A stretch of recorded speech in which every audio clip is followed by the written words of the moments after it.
Did you know that if life was easy, it would not be worth living? Welcome to Atlantean Gatekeeper. I am your host, Stefan Paczewski. Welcome to another presentation. At the beginning, let's do some housekeeping. Yes, I am Polish Canadian. English is my second language. I do know that I make mistakes. My pronunciation sometimes is terrible. I know that. I am aware of that. I make mistakes. I try to catch them, yet sometimes some of them, they go through. Please be patient with that. Now, I want to say thank you to all of you who give likes. That helps a lot. Thank you for all your comments. Don't be shy. Please do so. That helps a lot. Now let's go to the topic of today's presentation. This whole magnetic shift and survival mode. What do we know so far? Science already is aware that the poles are shifting. They notice that. The GPS is not, it has to be updated almost daily now. That's how fast the North and South Pole are moving. When you think about the North Pole, you don't expect it to go anywhere. And you certainly don't expect it to change places with the South Pole. That would just be wrong. Our magnetic compasses would all point the wrong way. We'd need to update our maps. Birds would probably be horribly confused.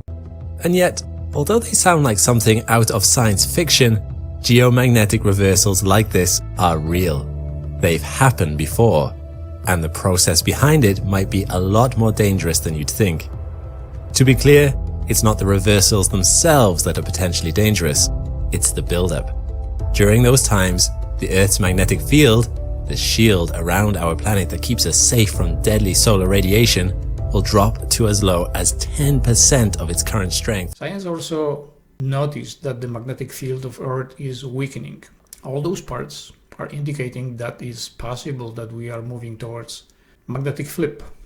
With that, there are certain events that will take place. Those events are based on speculation when science is analyzing artifacts that they found in different parts of the world. Not all of them are correct, because the recent ones are indicating that the cataclysmic serious events didn't take place 12,000 years ago, but rather 6,000 years ago, or even less. But this is something that you need to investigate on your own. This channel is not about proving or disproving certain scientific facts, but it is more about the esoteric science, more about the hermetic principles, more about who we really are and the purpose of life on Earth as it is. Here are some snapshots of what we already know. Every face and every voice in the cityscape, we rejoice. At the end of this presentation, I am revealing something really very shocking, something that you never expected. So hang on, watch to the end, because there is a big, huge surprise. All these parts that you are aware of, that I presented to you, may give you an impression that it is the sun or the magnetic forces or the electric forces of the space are reason that we are always at the mercy of those forces, but this is not correct. These forces, either the magnetic reversal, the solar flares, flipping of the poles, this is only a process. This process is serving resetting environment, presenting new conditions for us, animals, plants, to experience life with different situations, with a different view on this world.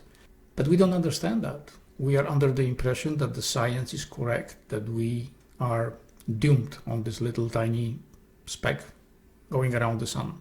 But that's not correct. I already mentioned that in my previous presentation that this subject is going to be dealt in details once we reach certain number of subs, because at this point right now it's not really worth it to do that. I want you, the viewers, to be engaged in this. All depends on what you want to do.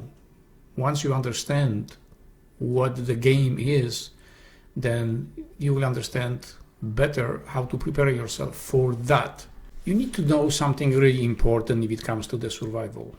If someone is intentionally preparing oneself to avoid certain cataclysmic events, someone is attracting himself or herself to those conditions. That's why preparation for survival needs to have a different approach. The mindset needs to be different, not to look from the angle that we are going to be faced with challenges, with difficulties, with cataclysmic events or catastrophic events or all kinds of stuff that we don't like to experience, because that's what we are exactly attracting. By now you should understand, some of you already do, that the whole world that we are living in is nothing product of our mind. And the more we are focused on negative stuff, the negative stuff is presenting itself in front of us. Therefore, the people that will go to the next step are not going to be the people that are actively trying to avoid the cataclysmic events. The people that will go to the next stage are the people who don't give a rat's ass. The people which are living the life like nothing is about to happen, like they are happy, they are always being supported, they look forward to different challenges with an open mind. They just go with the flow. Those will survive. Others will not. So preppers, they are already failing. They are in the position of a big, giant failure. So are all those celebrities that are already digging holes. They are building all the giant bunkers and whatever underground, because their mindset is focus on the negative. That's why they cannot survive. They will not survive. But thanks to them, because someone eventually is going to use those facilities that they are building right now. This does not mean that we should not do anything.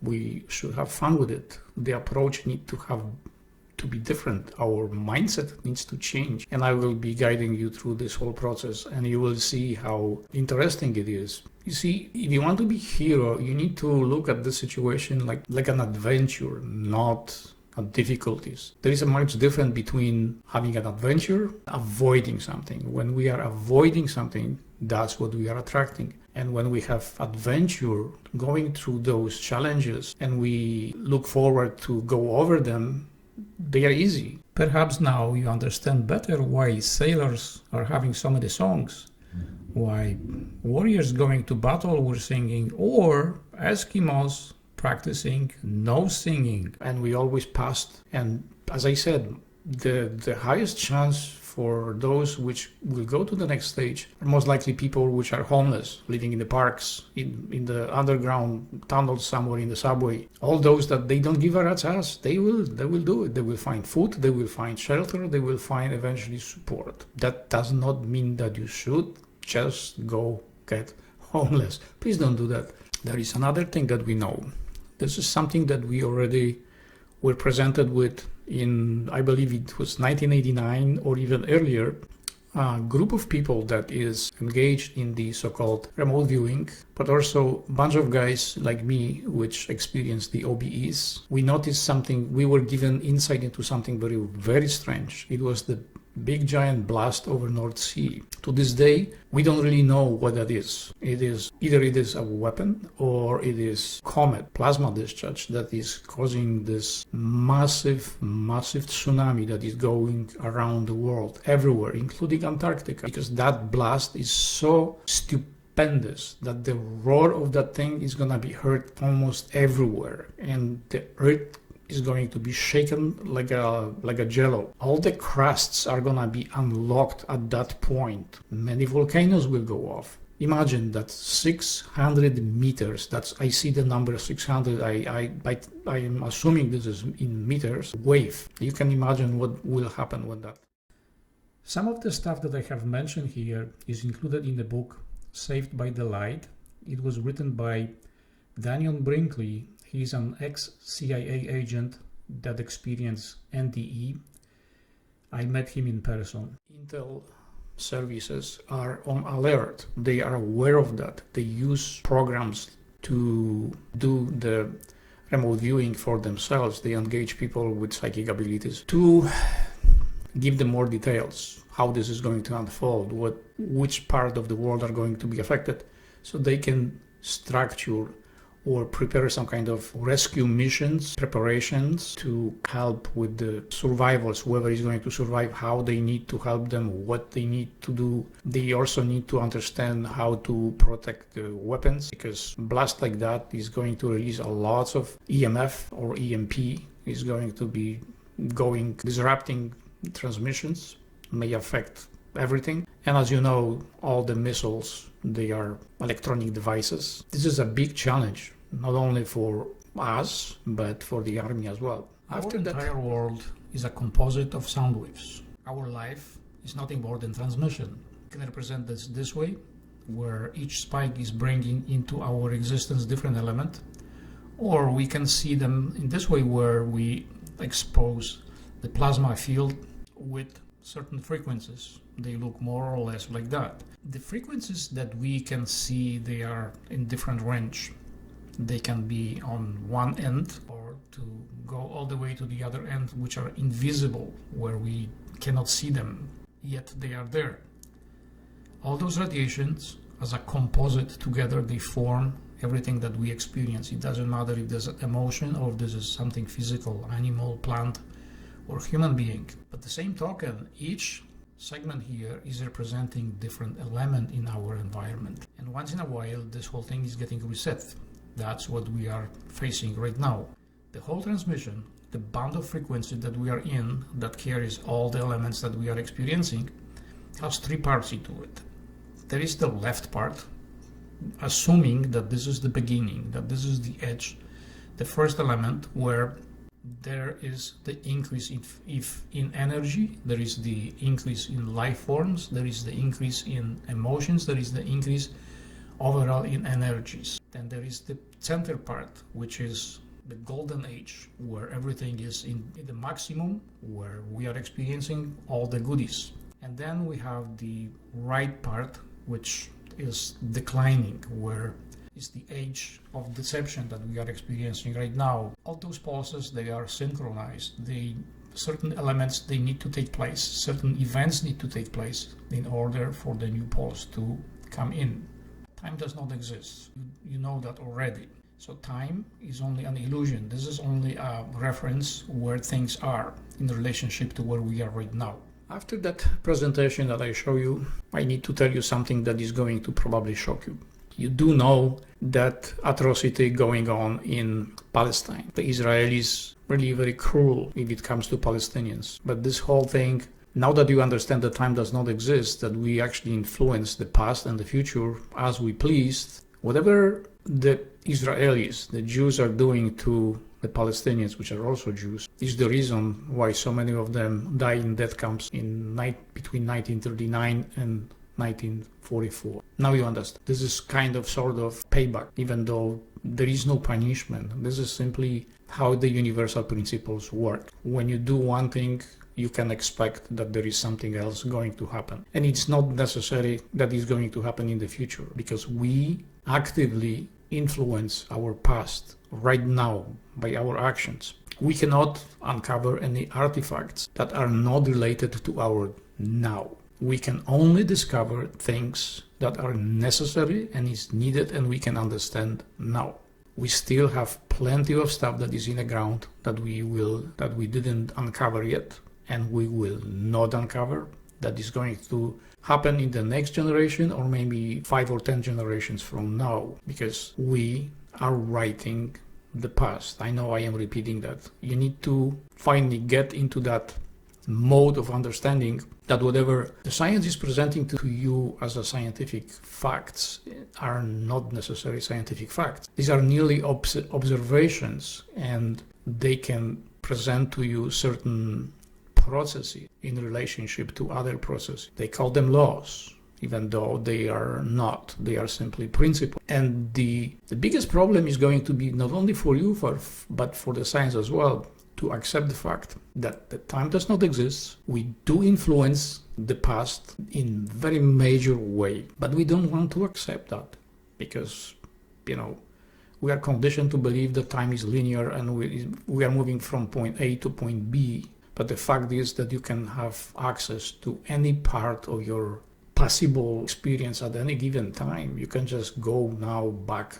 We are not restricted by time. This is only a confusion or misunderstanding. Yet, for our sake, the time is a reference point.